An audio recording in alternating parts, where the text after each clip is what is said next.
Okay, class 11th हम लोगों ने सेल डिवीजन का चैप्टर स्टार्ट किया हुआ था, कोशिका विभाजन का, जिसमें हम सेल साइकिल और समसूत्री विभाजन लास्ट वीडियोस में कर चुके हैं।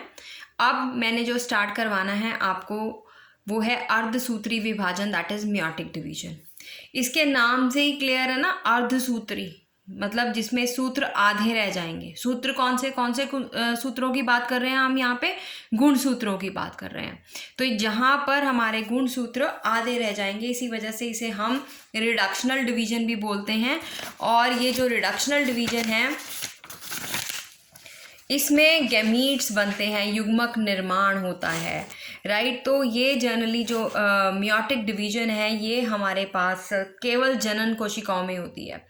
कायिक कोशिकाओं में माइटोटिक यानी समसूत्री विभाजन होता है, और जनन कोशिकाओं में मियोटिक डिवीजन होती है, रिडक्शनल डिवीजन होती है। मियोसिस का मतलब होता है डिमिनिश होना, टू रिड्यूस, ठीक है, जिसमें हमारे पास क्रोमोसोम का नंबर जो है वो आधा रह जाता है, यानी कि सेल जो है, जो नए सेल्स बनेंगे वो हैप्लॉइड होंगे, अगुणित होंगे। हैप्लॉइड या अगुणित का मतलब होता है क्रोमोसोम का नंबर आधा होना। मान लीजिए एक ह्यूमन सेल के अंदर नॉर्मल क्रोमोसोम नंबर 46 है, ठीक है। अब वो 46 क्रोमोसोम जब मियोटिक डिवीजन होगी और 4 सेल्स हमें प्राप्त होंगे, तो उन 4 सेल्स के अंदर हमारे पास नंबर ऑफ क्रोमोसोम आधे जाएंगे। 46 का आधा होता है 23, ठीक है। और वो जो अगुणित अवस्था होती है उसे हम n के साथ रिप्रेजेंट करते हैं, राइट, ये n के साथ। और जो द्विगुणित प्रवस्था होती है उसे हम 2n के साथ रिप्रेजेंट करते हैं, राइट। और ये जो है फर्टिलाइजेशन के लिए बहुत आवश्यक प्रोसेस है, क्योंकि अगर फर्टिलाइजेशन होती है तो 2 युग्मकों का निषेचन होता है ना, 2 युग्मकों के बीच, एक नर युग्मक और एक मादा युग्मक के बीच निषेचन होता है तो फर्टिलाइजेशन होती है। अब निषेचन में अगर हमारे पास युग्मकों में दोनों में 2n और 2n होंगे क्रोमोसोम, तो हमारे पास जो संतति बनेगी उसमें 4n ऐसे ही संतति में मल्टीप्लाई होते जाएंगे गुणसूत्र, और हमारा सेल जो है उसे बेयर नहीं कर पाएगा। अल्टीमेटली जो है हमारे पास सारी प्रकृति, सारा नेचर ही बिगड़ जाएगा, और हो सकता है सेल रप्चर ही कर जाए। तो उस स्टेट को मेंटेन करने के लिए जो अर्धसूत्री विभाजन है वो होता है जनन कोशिकाओं के बीच। जैसे हमने समसूत्री विभाजन पढ़ा, पीछे माइटोटिक डिवीजन पढ़ी। माइटोटिक डिवीजन में हमने देखा कि कैरियोकाइनेसिस होती है, पहले केंद्रक विभाजन होता है, उसके बाद हमारे पास साइटोकाइनेसिस होती है। ऐसे ही हमारा अर्धसूत्री विभाजन भी हम ऐसे ही पढ़ेंगे, पर अर्धसूत्री विभाजन जो है ना वो बेटा 2 पार्ट्स में होता है। पहले होता है अर्धसूत्री विभाजन फर्स्ट, दैट इज मियोटिक 1, फिर होता है अर्धसूत्री विभाजन 2, मियोसिस 2। जो अर्धसूत्री विभाजन की पहले हम देखेंगे अवस्थाएं। एक तो हमारे पास अंतर अवस्था होती है जिसमें सेल जो है वो अपने आप को प्रिपेयर करता है फॉर डिवीजन, ठीक है। और फिर होती है हमारे पास केंद्रक विभाजन, कैरियोकाइनेसिस, और फिर होता है कोशिका द्रव्य विभाजन। अब जो केंद्रक विभाजन है उसकी आगे अवस्थाएं हमें पता है ना, प्रोफेज पूर्वावस्था, मध्यावस्था मेटाफेज, अंत्यावस्था एनाफेज, और पश्च अवस्था होती है हमारे पास टीलोफेज, ठीक है। तो ये जो हमारी फेजेस हैं, एनाफेज, टीलोफेज, मेटाफेज, ये हमारी जो है डिफरेंट फेजेस जो हैं। पश्च अवस्था इज एनाफेज, और अंत्यावस्था इज टीलोफेज, और मध्यावस्था इज मेटाफेज, ठीक है। ये जो फेजेस हैं, ये इन फेजेस के अंदर हमारा जो केंद्रक है वो पूरी तरह से विभाजित हो जाता है। केंद्रक विभाजन में हमारी जो पूर्व अवस्था है, अब ध्यान से सुनिए, यहाँ से हमारा मेन डिवीजन जो है वो स्टार्ट हो रही है, जो आपके लिए वाकई में समझने वाली चीज़ है और आपके लिए नई भी है। हमने माइटोटिक डिवीजन में देखा कि हमारी जो पूर्व अवस्था है वो 2 पार्ट्स में कंप्लीट हुई थी, अर्ली प्रोफेज और लेट प्रोफेज में। यहाँ पर हम देखेंगे कि जो पूर्व अवस्था है वो बहुत लंबी होती है मियोटिक की, उसमें आगे 5 स्टेजेस और हैं, ठीक है। लेप्टोटीन, जाइगोटीन, पैकेटिन, डिप्लोटीन और डायकाइनेसिस। इनके नाम तनुसूत्र, युग्म सूत्र, स्थूलपट, द्विपट और पारगतिक्रम। ये याद करने से अच्छा है आप इसे लेप्टो, जाइगो, पाइकी, डिप्लो और डायकाइनेसिस के नाम से याद करें। ये इंग्लिश नेम नहीं है, ये हमारी बायोलॉजिकल टर्म्स हैं, ठीक है। अब देखिए हमारे पास प्रोफेज वन का जो हमारा लेप्टोटीन, इंटरफेज में तो हमें पता है हमारे पास जो क्रोमैटिन है वो धागे नुमा संरचना में पड़ा रहता है, इंटरफेज में तो ऐसे पड़ा रहता है।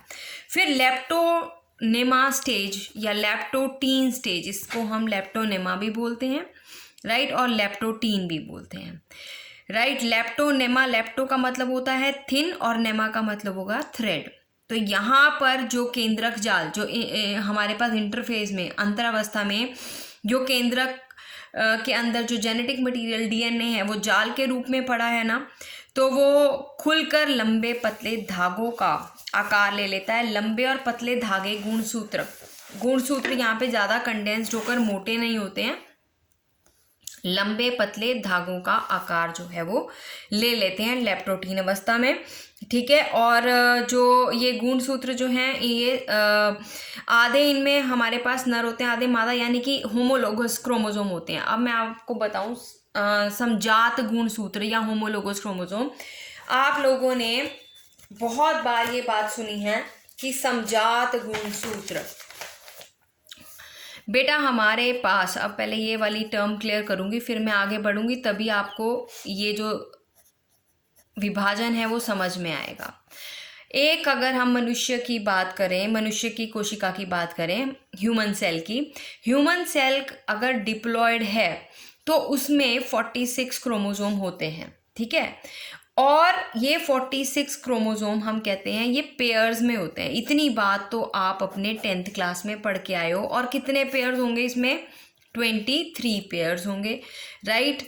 ये जो पेयर है, ये पेयरिंग कैसे होती है? पेयरिंग होती है दो समजात गुणसूत्र जो दिखने में बिल्कुल एक जैसे हों, जिनमें नंबर ऑफ जीन्स जो हैं वो सेम लगे हों, और अगर बाल के कलर का जीन यहाँ पर है तो यहाँ पर भी बाल के कलर का जीन ही होगा, राइट। और ये जो समजात गुणसूत्र हैं ये आधे आते हैं, यानी कि आधे, एक पेयर आता है माता से, एक पेयर आता है पिता से। यानी कि जब हमें पता है निषेचन जो होती है, निषेचन की क्रिया ये होती है दो युग्मकों के बीच में, ठीक है। एक होता है हमारे पास नर युग्मक, राइट, और एक होता है हमारे पास मादा युग्मक। दोनों में हैप्लॉइड नंबर ऑफ क्रोमोसोम है, यानी कि आधे आधे, इसमें भी 23 हैं और इसमें भी 23 हैं। और दोनों के बीच जब फ्यूजन होकर जाइगोट बनेगा तो उसमें 46 क्रोमोसोम्स आ जाएंगे। यानी कि आधे गुणसूत्र माता के हैं, पिता के हैं, और आधे गुणसूत्र माता के हैं। तो ये जो 23 क्रोमोसोम, एक सेट आता है माता से और एक सेट आता है पिता से, और उनमें से जो सेम क्रोमोसोम है वो पेयर्ड अप हो जाते हैं, और वो जो सेम क्रोमोसोम पेयर्ड अप होते हैं उन्हें हम समजात गुणसूत्र कहते हैं। और समजात का मतलब पेयरिंग कैसे होती है, किस चीज़ को देख के पेयरिंग होती है, यानी कि जो दो क्रोमोसोम आपस में एक जैसे लगते हैं, यानी उनका साइज सेम है, उनकी शेप सेम है, और उनके ऊपर नंबर ऑफ जीन सेम है, लोकेशन ऑफ जीन्स भी सेम है। समझ गए? तो यहाँ पर हमारे पास लेप्टोटीन अवस्था में पहले तो क्या होगा, जो केंद्रक जाल है वो खुलकर लंबे पतले धागे के आकार का हो जाता है, और फिर बाद में ये संघनित होकर गुणसूत्रों का रूप लेना शुरू कर देता है। फिर हमारे पास आती है जाइगोटीन अवस्था या जाइगोनीमा अवस्था। यहाँ पर क्या होगा, इस अवस्था में जो दो समजात गुणसूत्र हैं वो आकर जोड़े बनाने लगते हैं, पेयरिंग होनी शुरू हो जाती है उनकी, ठीक है। वो आकर जोड़े बनाते हैं, सूत्र युग्मन यानी कि सिनेप्सिस होना शुरू हो जाता है। समजात गुणसूत्रों के बीच में जोड़े बनने लग जाते हैं और सिनेप्स होना शुरू हो जाता है। इस अवस्था को हम सूत्र युग्मन या सिनेप्सिस का प्रोसेस कहते हैं। और ये जो सिनेप्सिस है वो किस वजह से पूर्ण होती है? सिनेप्टोनिमल कॉम्प्लेक्स, विशेष प्रकार के प्रोटीन होते हैं जो इन बाइवेलेंट क्रोमोसोम्स को आपस में क्लोज बांध कर रखते हैं, ठीक है। तो यहाँ पर देखिए इन क्रोमोसोम की ये पूरी जो पिक्चर है, ये हमने 6 क्रोमोसोम्स लिए हुए हैं। ये जो है होमोलोगस क्रोमोसोम का सेट हमने बना रखा है। ये देखो, ये होमोलोगस क्रोमोसोम्स हैं, आपस में मिलते, देखो ये एक साइज़ के हैं, ये एक साइज़ के हैं, ये दोनों, ये वाले दोनों एक साइज़ के हैं और ये वाले दोनों एक साइज़ के हैं। यहाँ पर मैंने आपको क्रोमोसोम के सिस्टर क्रोमैटिड्स नहीं दिखाए हुए, आगे जाके मैं इसको सिस्टर क्रोमैटिड्स के रूप में भी दिखाऊंगी। तो गुणसूत्रों के इन जोड़ों को हम बाइवेलेंट गुणसूत्र कहते हैं। इसके बाद क्या होगा, गुणसूत्र और छोटे हो जाएंगे और मोटे हो जाएंगे। ठीक है, तो यहाँ पर हमें ताराकाय दिखाया हुआ है, सेंट्रियोल दिखाया हुआ है। ताराकाय का बहुत इंपॉर्टेंट रोल है हमारे पास, आप पीछे माइटोटिक डिवीजन में भी पढ़ के आए हो।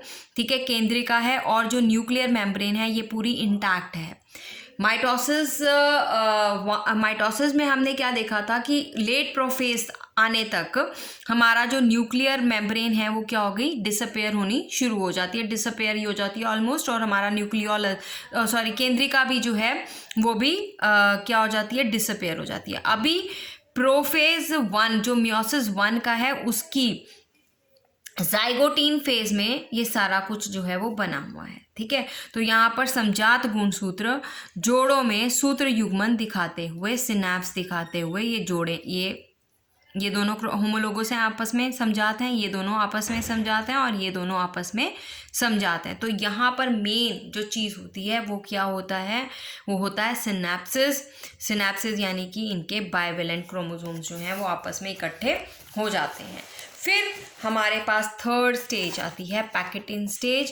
पैकेटिन स्टेज में हमारा जो ताराकाय है वो डिवाइड हो गया है ना, और इसके साथ साथ हमारे पास जो सिस्टर क्रोमैटिड्स हैं वो दिखने शुरू हो जाते हैं। सिस्टर क्रोमैटिड्स का मतलब क्या है, एक जो गुणसूत्र है वो लंबा और फटा हुआ दिखाई देता है, राइट, उसका जो सिस्टर क्रोमैटिड है वो दिखाई देना शुरू कर देता है, उसका वैसा ही बना हुआ कॉपिड क्रोमोसोम जो है वो अपेयर हो जाता है। अब क्या होगा कि दो समजात गुणसूत्रों के बीच में हमारे पास आपस में जेनेटिक मटेरियल एक्सचेंज होगा, और इस एक्सचेंज ऑफ जेनेटिक मटेरियल को हम क्रॉसिंग ओवर, जीन विनिमय, वेरी इंपॉर्टेंट टर्म, इसके ऊपर क्वेश्चन आता है। ठीक है, कि जीन विनिमय या क्रॉसिंग ओवर क्या होती है और ये हमारे पास किस स्टेज में पाई जाती है, ये मियोटिक 1 की स्टेज में पाई जाती है। लेटर ऑन मैं नेक्स्ट वीडियो में आगे की स्टेजेस लेती हूँ।